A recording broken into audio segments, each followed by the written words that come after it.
নমস্কার, শালপিয়ালাতে আপনাদেরকে আবারও স্বাগত। মা যখন দেখলাম সকালবেলাতে আমসত্ত্বটা কেটে রেডি করছে, আমি গিয়ে তাড়াতাড়ি মায়ের পাশে বসে পড়লাম। ভিডিওটা করার জন্য শুধু নয়, আমসত্ত্বের প্রথম টুকরোটা আমি খাবো বলে। আমসত্ত্ব খেতে খুব ভালো লাগে, বাজারেও পাওয়া যায়, তবে বাজারে একটু বোধহয় অনেক সময় বালি টালি থাকে, তো মুখে লেগাটা কিচকিচ করে। আর এটা একেবারে ঘরে স্বচ্ছভাবে তৈরি করা, যেটা খেতেও খুব সুন্দর, আর একটা খুব ভালো গন্ধ থাকে, সেটাও বেশ ভালো লাগে। আর আগের দিনের নাচের ভিডিওটাতে যারা আমাকে অনেক ভালো ভালো কমেন্টস করেছেন, তাদেরকে অসংখ্য ধন্যবাদ। পজিটিভ কমেন্ট সবসময় আমাদের মেন্টাল হেলথ ভালো রাখে এবং কাজে এনার্জি দেয়, তো সেই জন্য আরও একবার আপনাদেরকে ধন্যবাদ। আর এদিকে বিকেলবেলায় বাপি কোথাও ঘুরতে গেছিলো হয়তো কোনো কাজে, তো ফেরার সময় ঠিক হাতে করে খাবার নিয়ে এসে, যখনই বাপি আর মা কোথাও বেরোয় তখন আমাদের জন্য কিছু না কিছু নিয়ে আসে। আর এখন তেলে ভাজা নিয়ে এসে, সেটা নিয়ে এখানে দাঁড়িয়ে পড়ে ডাকলো আমাদেরকে যে তোরা দুজন নিয়ে যা। যদিও খাবারের পরিমাণ খুব বেশি সব সময় হয় না, ওই একদম আমাদের পরিমাণ অনুযায়ী নিয়ে আসে। তো বাপির জন্য একটা নিয়ে আসে আর আমাদের দুজনের জন্য দুটো, মা খায় না সেজন্য। তো এই যে খাওয়ার পাওয়াটার আনন্দ, এটা কিন্তু খুব সুন্দর একটা মিষ্টি একটা আনন্দ। আর আমাদের পাশের গ্রামে এখন চলছে ধরম পুজো। এটা হঠাৎ করে 10 মিনিট আগে কোয়েল ফোন করে আমাকে বললো, দিদি মেলা দেখতে যাবি তো চলো। 10 মিনিটের মধ্যে রেডি হয়ে একেবারে মেলায় পৌঁছে গেলাম। বহু বছর আসা হয় না, সুযোগটার জন্য একেবারে হাতছাড়া করলাম না। বিশাল আয়োজন করে এখানে মেলা হয় না, একদম ছোট্টখাট্ট গ্রাম্য আয়োজন যেমন হয় তেমনি করেই হয়। কিন্তু ওই যে আমাদের যেহেতু আশেপাশের চেনা জায়গা, তো সেখানেও যেতে খুব ভালো লাগে, আনন্দ হয়, অনেকের সাথে দেখা হয়, এই জিনিসটা বেশ ভালো লাগে। তো মেলায় টুকটাক ঘুরেছি, বেশ কিছু কেনাকাটি করেছি আমরা। আর আপনাদের একটা প্রশ্নের উত্তর আমি দিতে চাইছি, তবে এটুকুও বলতে চাইছি, সবসময় কি সবাইকে সব প্রশ্ন করা যায়?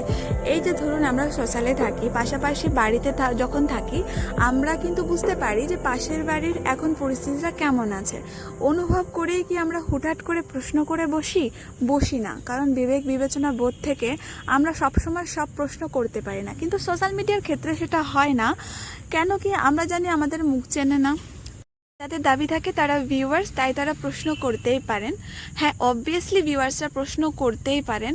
অনেকেই আছেন ভালোবেসে কিউরিসিটি থেকে করেন, তাদের জন্য কিন্তু আমি একেবারেই এই কথাগুলো বলছি না। কিন্তু অনেকে আছেন যারা হেড স্পিচ ইউজ করেন, কিন্তু তাদের জন্য আমার এই কথাগুলো বলা। আর আমি আমার ব্যক্তিগত জীবনটাকে নিয়ে খুব বেশি ইন্ট্রোভার্ট, কারণ আমি আমার খুব কাছের মানুষদেরও সবসময় সব কিছু শেয়ার করে উঠতে পারি না, করতে চাই না আমি বিশেষত।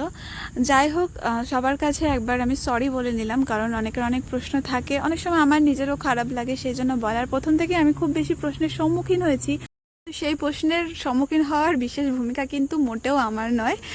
যাক, আমাকে বর্ধমান নিয়ে যাওয়া হয়েছিল, তবে এই মুহূর্তে আমার আর ওখানে থাকা হয়ে ওঠেনি।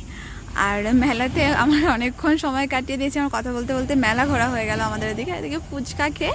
এরপরে আমরা বাইরের দিকে রওনা দিয়ে দেবো। আর ফুচকায় টক জলে বেশ লেবু দিয়েছে, সেন্ট খুব ভালো হচ্ছে। অনেক ফল আছে কিন্তু একটা করে কি দিয়ে তৈরি গো? মাটির নয় তো? মাটি এত হালকা, ভেতরে জয়েন্ট আছে, এই শাকলেনগুলোতে নোংরা পড়ে যাবে। ওয়াশ হবে। আমার একটা তাল নেবো। এগুলো গলে যাবে। কোনগুলো বলে যাবে? না, ওইগুলো তুলে দিতে হবে, টান দিলে উঠে যাবে। নিয়ে আবার বসে থাকো। হ্যাঁ, দারুণ করেছে কিন্তু। মেলা আমাদের দেখা শেষ। আমরা ভেবেছিলাম ভাঙা মেলা কিছু থাকবে না, তো পয়সা করে কম কম নিয়ে এসেছিলাম, কিন্তু বেশি বেশি কেনা হয়ে গেল। এখানে আমাদের অনেক সাজামাজার জিনিস আছে, নামানো 3 জনের আছে আমাদের এখানে। ধর সব থেকে ভালো জিনিস হচ্ছে এইগুলো, ফল বাজার করে নিয়ে যাচ্ছি বাড়ির জন্য। ধরো আমি এখানে রাখি, মাটির জিনিস ভেঙে যেতে পারে, খুব সুন্দর, অথচ অত্যন্ত সস্তায়। 10 টাকা তাল, ঠিক আছে, 10 টাকার তাল, 10 টাকার আম, কাদা আম এখনো পাকেনি ঠিকঠাক। পেয়ারা, 10 টাকার পেয়ারাটা বারুইপুরের পেয়ারা। এটা হচ্ছে 10 টাকার কুমড়ো গোটা একটা, আর একটা বেদানা। দারুণ না জিনিসগুলো, যেটা আমার খুব ভালো লেগেছে। বাকি এবার আমরা বাড়ি যাই, অনেক রাত হয়ে গেছে, চলো। এটা হচ্ছে পরের দিন বিকেলবেলা। আমাদের বেশ কিছু জামা আর জিন্স ছোট হয়ে গেছিলো, সেই জন্য ওই পুচকুটাকে দিয়ে দিচ্ছিলাম। ওকে দিয়ে দিই প্রত্যেকবার, ও নিয়ে যায়।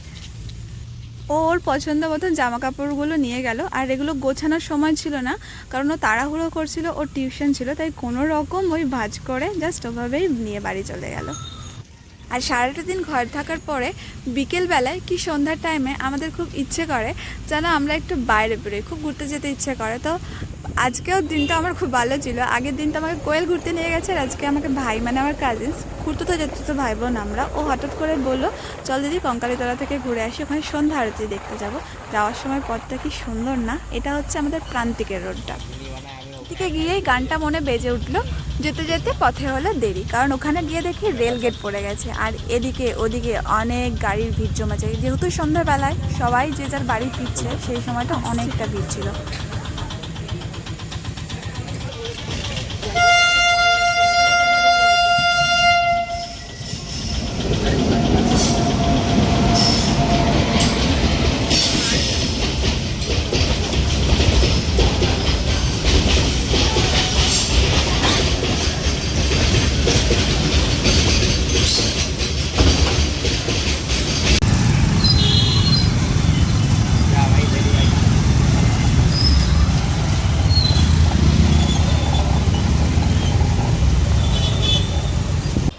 রাত্রেবেলায় কঙ্কালীতলায় আমি এই প্রথম দেখলাম। তবে আজ থেকে প্রথম যখন আমি 12-13 বছর আগে এসেছিলাম, তখনকার কঙ্কালীতলার রূপের সাথে এখনকার সেই রূপের বিস্তর পার্থক্য। এখন এত লাইট, এত জমজমাট, এত দোকানপাটি যে নিশ্চিন্তে অনেকটা সময় কিন্তু এখানে কাটানো যাবে। আর আমরা তাড়াহুড়ো করে মন্দিরের দিকে যাচ্ছিলাম। অ্যাকচুয়ালি মন্দিরে প্রথমে মাকে প্রণাম করে সোজা চলে যাব ভাবলাম নদীর ঘাটে, ওখানে সন্ধ্যা আরতি দেখার জন্যে। আর এত সুন্দর একটা পরিবেশ ছিল, কারণ ওয়েদারটা একটু নরম হয়েছে, তো হালকা হালকা হাওয়ার মধ্যে বেশ ভালো লাগছিল চারিদিকটা। আষাঢ় মাসে কিন্তু আষাঢ়ের বৃষ্টি এখনও হয়নি, বৈশাখে কালবৈশাখী নেই, আষাঢ়ে বৃষ্টি নেই, প্রকৃতিও নিজেকে নিজের মতন করে আপডেট করছে।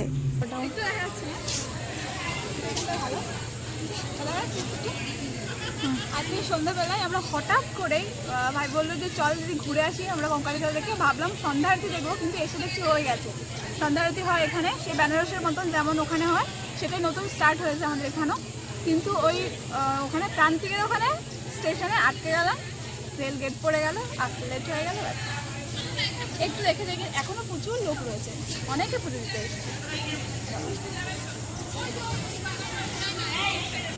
কথায় আছে কপালে নেই ঘি ঠকঠকালে হবে কি। আমাদের কঙ্কালীতলা আসার কথা তো আজকে কপালে লেখা ছিল, কিন্তু আরতি দেখা আর হলো না। যতক্ষণ আমরা আসলাম ততক্ষণে এই মাত্র জাস্ট আরতিটা শেষ হয়ে গেল। যাকে আজকে না হয় হলো না, নেক্সট ডে অবশ্যই আর একদিন আসবো এবং আমরা দেখবো, আপনাদেরকেও দেখার সুযোগ করে দেবো। আর ওপরে এই যে ঘাটটা করা আছে এখানে সন্ধ্যা গাছটা কি, হ্যাঁ তাহলে এখন রাতে হবে, রাতে রাতে ওই 9টা 9:30। হ্যাঁ হ্যাঁ ঠিক আছে। মানে না খুললে ওখানে জায়গা হচ্ছে না না। আর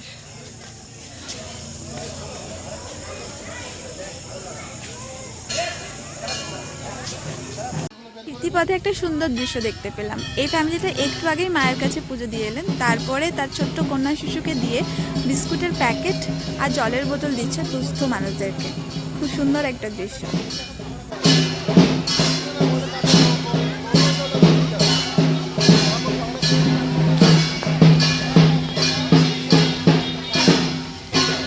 মায়ের মন্দির চত্বরের পাশেই কিন্তু আরও দুটো মন্দির আছে, একটা হচ্ছে হনুমানজির মন্দির আর একটা হচ্ছে শিব মন্দির। তো আমরা সেই দুটো মন্দিরেও একটু গেলাম। লঙ্কা খাইতে আমার এখানে ঘোরাঘুরি কঙ্কালীতলায় হলো কিছুটা, আর একটু কষ্ট তো লাগছে, খারাপ লাগছে। একটু যে ভেবেছিলাম সন্ধ্যা আরতি দেখবো সেটাই হলো না। যাই এবার বোলপুরের পথে, বাড়ির পথে, ওখানে কিছু খেয়ে নেবো। আমরা এখানে প্রসাদ পেলাম, প্রসাদটা খেলাম, এবার ওদিকে যাই।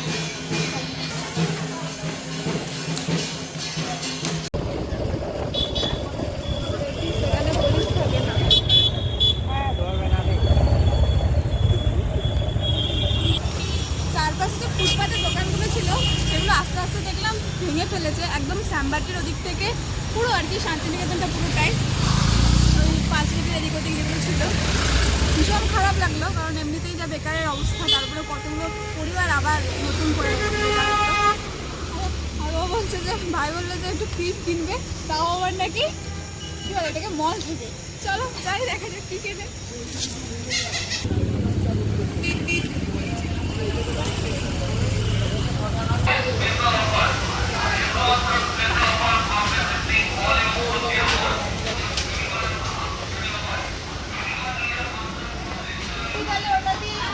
এখন আসলাম আবার একটু একদম ডিনার সেরে তারপরে বাড়ি ফিরবো। দেখি পাইনি এই খাবার, যা রাত। আরে ওটা দিচ্ছি।